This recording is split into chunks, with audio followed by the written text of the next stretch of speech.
In 2025, logistics is no longer just about trucks and warehouses. It's about data, speed, and intelligence.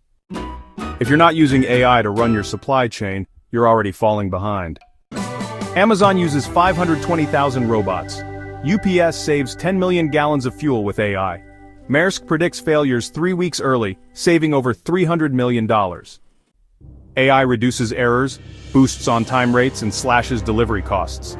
Forecast error drops from 25% to 10%. On-time delivery jumps from 85% to 95%. And delivery cost falls from $12 to $9.50. It's not just automation, it's decision-making at machine speed. AI predicts demand, reroutes shipments, and prevents stockouts.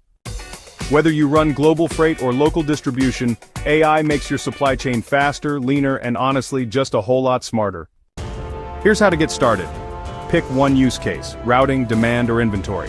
Run a 90-day pilot, then track the results and scale up from there.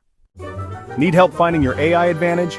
Just visit logisticsfan.com for tools, tips, and a smarter path forward.